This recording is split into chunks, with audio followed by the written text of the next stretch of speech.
मेरे YouTube परिवार के प्यारे सदस्यों, आपको महाअष्टमी की सिद्धिदात्री माता सिद्धिदात्री की ढेरों शुभकामनाएं।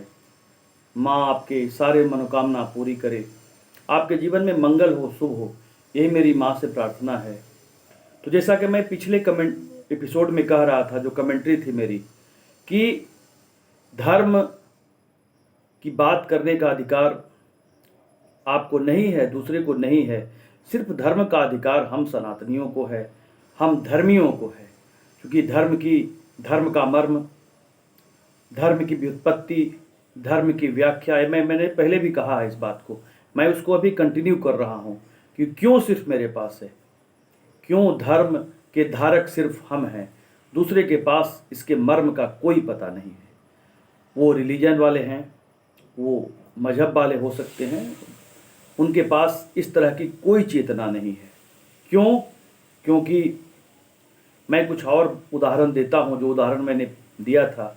एक तो मैंने जो श्लोक कहा था, जो स्मृतियों का श्लोक है कि धृति क्षमा दमस्तेयम शौचम इंद्रिय निग्रह धी विद्या सत्यम अक्रोधो दशकम धर्म लक्षणम। ये जो हमारी स्मृतियों में धर्म के 10 लक्षण हैं, उनमें शायद ही कोई लक्षण उनके पास होगा। आप कल्पना करें कि वे भारत के धराधाम से, भारत की इस पुण्य भूमि से उनका परिचय नहीं हुआ होता तो क्या धर्म शब्द की बात करते? और किन मूर्खों ने इस धर्म शब्द की व्याख्या की, धर्म शब्द का कोई मीनिंग निकाला। धर्म का मीनिंग कभी हो सकता है।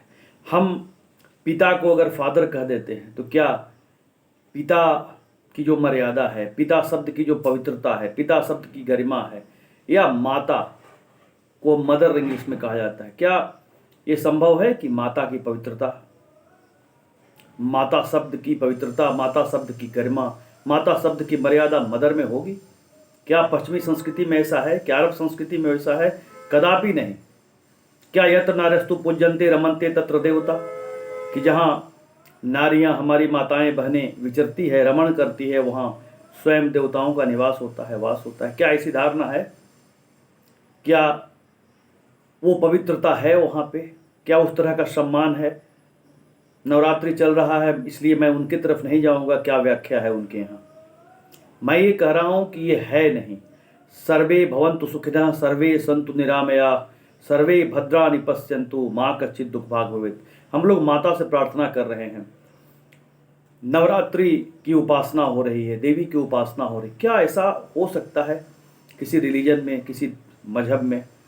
ये धर्म की सत्ता के सिवा कहीं ऐसी प्रार्थना हो सकती है कि हे ईश्वर, हे परमात्मा, सारे लोग सुखी रहें, सर्वे भवन्तु सुखिनः सर्वे सन्तु निरामया, सबके जीवन में आरोग्य हो, सर्वे भवन्तु, सर्वे भवानि पश्यन्तु माँ कश्चित् दुःख भाग्, सब लोग, किसी को कोई दुख न हो, सब स्वस्थ रहें, सबके प्रति मंगल कामना। क्या ब्राह्मणिक रिलीजन में है? पूरी मानव जाति के लिए, पूरी मानव जगत के लिए, जड़ जंगम के लिए, चर अचर के लिए, सबके लिए, छोटे से छोटे, सूक्ष्म से सूक्ष्म जीवों से लेकर के बड़े से बड़े विशाल का, क्या ऐसा हो सकता है? ये संभव है। और इसीलिए यतो धर्मः ततो जयः, हमारे जो वाङ्मय है, प्राचीन संस्कृति वाङ्मय है, इसीलिए कहा गया है कि यतो धर्मः ततो जयः, जहाँ धर्म है वहाँ जय है। अब बताएं वो कौन सा जय है? और वो जो उनका जय का भौतिक पक्ष है, जिस तरह रात्रि का उनका भौतिक पक्ष है, वो ज्ञान अज्ञान की रात्रि, अध्यात्म की रात्रि, वो रात्रि ना समझते, सिर्फ वो भौतिक रात्रि, और वही समस्या है। जब धर्म की जय की बात होगी तो धर्म की जय की बात इस धर्म के सेंस में होगी, सनातन के सेंस में होगी, कि जहाँ धर्म होगा वहाँ जय होगा। अब ये कौन सा जय है? क्या किसी की हत्या करना? क्या किसी के साथ अत्याचार करना? क्या किसी को तड़पाना, किसी जीव की हिंसा करना? ये नहीं, सिर्फ और सिर्फ किसी की हृदय को जीतना। न सिर्फ मानव मात्र के, जो उच्चतम शिखर पे है मानव सत्ता, मानव तो सर्वोच्च सत्ता है, ईश्वर की सर्वोत्तम कृति है, लेकिन छोटे से छोटे जीवों के प्रति करुणा का भाव, ये धर्म की व्याख्या है, ये धर्म का मर्म है। हम किसी जीव, राजा शिवी की कहानी आपने सुनी है कि एक पक्षी जब आया और बहेलिया व्याधा आया तो उन्हें कहा मेरे शरीर का मांस ले लो, इसके वजन के बराबर, और इसको छोड़ दो, इसको हमें दे दो। ये इस तरह की बातें कभी आपने सुनी कहीं? किस तरह से अरबों जीवों की हत्या होती है, ये लोग करते हैं। किस तरह से तड़पा तड़पा कर जीवों को मारा जाता है। उतना ही नहीं, मनुष्यों को, गैरों को। कश्मीर में अभी क्या हो रहा है धर्म, रिलीजन के नाम पे, उसको तो खैर शब्द हो ही नहीं सकता है, कभी कोई कल्पना भी नहीं कर सकता। आइडेंटिटी कार्ड देख करके कि उनकी उपासना पद्धति अलग थी, मेरी तरह नहीं थी, इसलिए उनकी हत्या बेरहमी से शिक्षकों को मार दिया जा रहा है। निर्दोष नागरिकों को इतना बड़ा धर्म ये लोग करने को तैयार हो रहे हैं। तो यह तो अभ्युदय निःश्रेयः सिद्धि ततः धर्म, जहां भुक्ति और जुक्ति, निवृत्ति और प्रवृत्ति, हम प्रवृत्ति मार्ग से शुरू करते हैं और निवृत्ति मार्ग की ओर जाते हैं। हम जीवन की शुरुआत निवृत्ति से करते हैं, लेकिन जीवन की शुरुआत कहा जाता है 50 के बाद, अगर 100 साल की अवस्था थी तो 50 के बाद ही वानप्रस्थ था, यानी आपने शुरुआत कर दी निवृत्ति मार्ग की। आप गृहस्थ में रहे, क्योंकि अधिकांश गृहस्थ में ही रहेंगे, वो कुछ बिरले ही होंगे जिनके पूर्व जन्मों का उस तरह का संस्कार होगा, जो सीधे संन्यास की ओर प्रस्थान करेंगे, जिनके मन में किसी तरह का कोई संसार के प्रति आसक्ति का भाव न होगा। ये पूर्व जन्मों का, जन्म जन्मों का संस्कार होता है, तभी ऐसा संभव है। मैं पाखंडियों की बात नहीं कर रहा, मैं उन सच्चे संतों की बात कर रहा हूँ, ऋषियों की बात कर रहा हूँ, उस धर्म सत्ता की बात कर रहा हूँ। तो यह तो अभ्युदय निःश्रेयः ततः धर्म, वहीं पर धर्म की स्थापना है, और वो धर्म की विजय है जो किसी दूसरे को, किसी भी जीव को, छोटे से छोटे, बड़े से बड़े मनुष्य मात्र को, उसके प्रति करुणा बरसाता है, उसके प्रति दया बरसाता है, उसके प्रति उसके मन में उदात्त चेतना होती है, उस तरह के भाव होते हैं। इसीलिए हमारे वेदों में कृणवंतो विश्वार्जम, कि सारे विश्व में आर्ज हो, सारा विश्व आर्जमय हो। अब आर्ज कौन है? आर्ज शब्द की व्याख्या एक हो सकती है सीधे साधे अर्थों में कुलीन, भद्र, करुणावान, उच्चतम मानवीय मूल्य वाले लोग। ये सिर्फ धर्म सत्ता में हो सकता है, ये ब्राह्मिक में होने की कोई दूर दूर तक संभावना नहीं। ये इसका के बारे में कोई पता ही नहीं उन्हें, इसलिए वो गलत हस्तक्षेप करते हैं। आत्मवत् सर्वभूतेषु यह पश्यति सह पश्यति, जो अपनी तरह दूसरी को समझता है, जिस तरह स्वयं के कष्ट को वो महसूस करता है मनुष्य, उसी तरह दूसरे जीवों को, सिर्फ मनुष्यों के कष्ट को नहीं, छोटे से छोटे जीवों की तड़प उसे बर्दाश्त नहीं होती है। गौतम बुद्ध के बारे में आपको कथा मालूम होगी कि जब व्याधा कभी किसी अपना बाण चलाता था किसी पक्षी पर, तो वह जमीन में तड़पने लगते थे।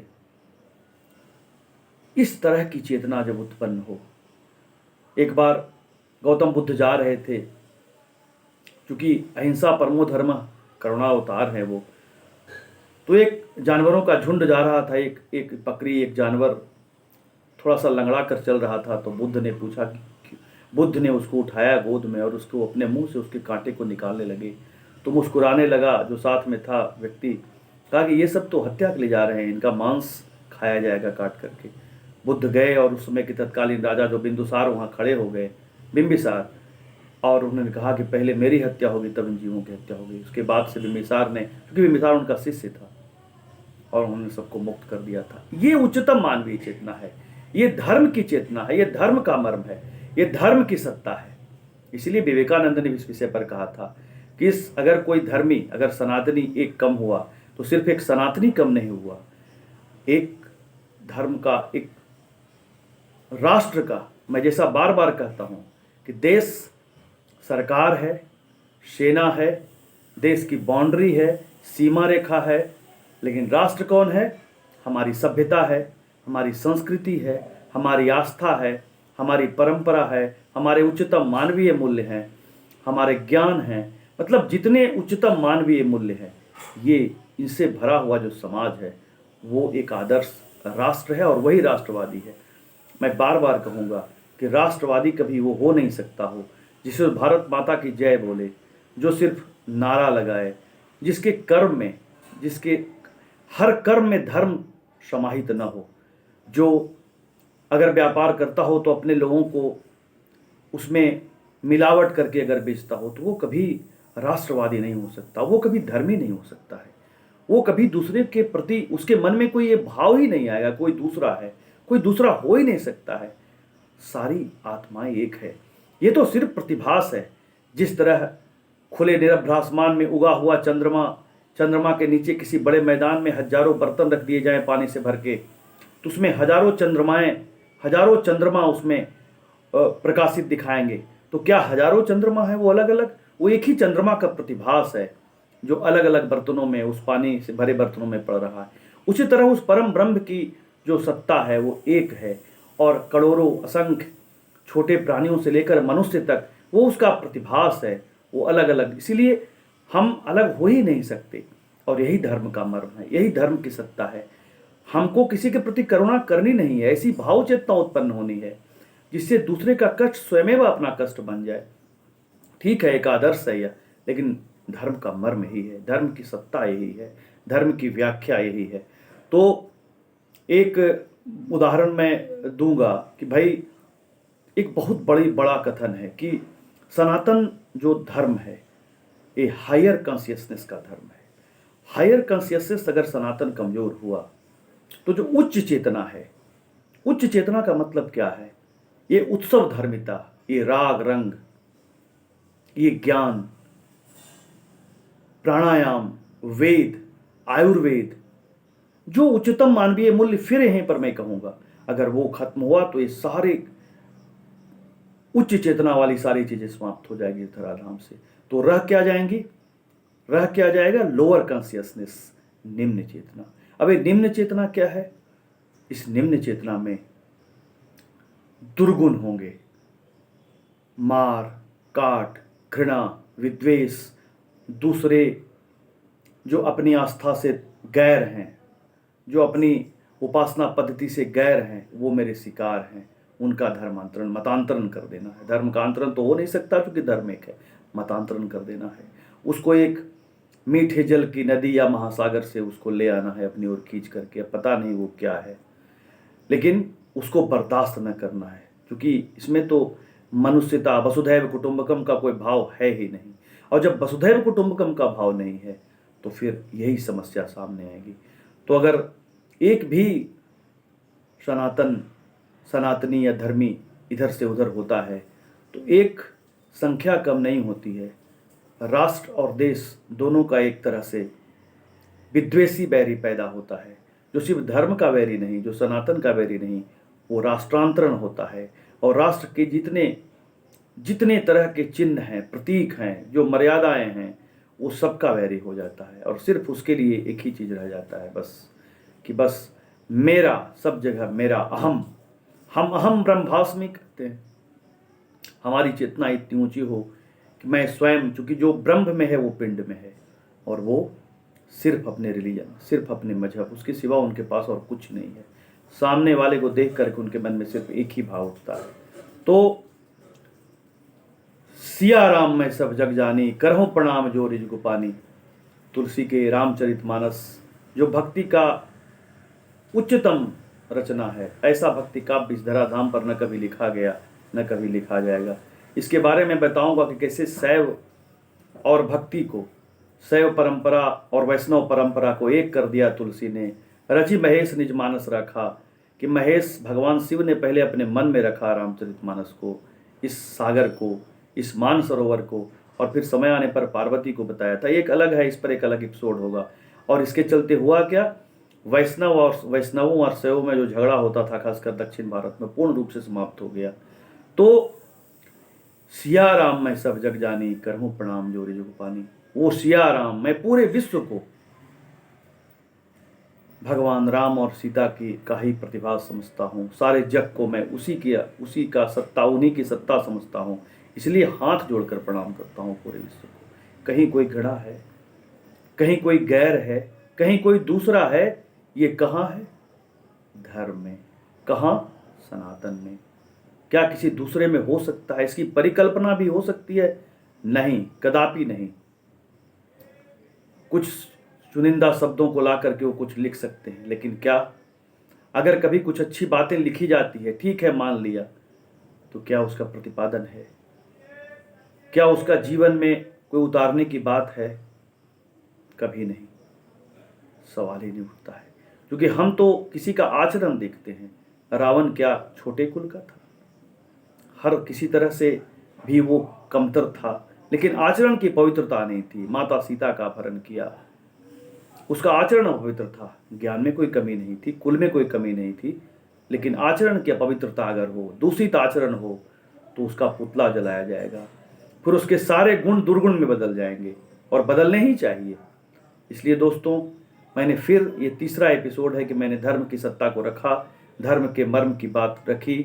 जो मेरे पास अल्प ज्ञान है, आप मुझे सहयोग करेंगे तो मैं और मेहनत करूँ, और ईश्वर की कृपा जरूर हम लोग संवाद करते रहेंगे। ईश्वर कृपा से, भगवान कृष्ण, राधा माता की कृपा से, भगवान कृष्ण मेरे इष्ट हैं, माँ राधे की कृपा से, श्री जी की कृपा से, किशोरी जी की कृपा से, कान्हा की कृपा से हम लोग सत्संग करेंगे और अपनी बात को एक दूसरे के सामने रखेंगे, तो बड़ा आनंद का विषय होगा। फिर से नवरात्रि की ढेरों शुभकामनाएं, हमारा प्रणाम स्वीकार करें।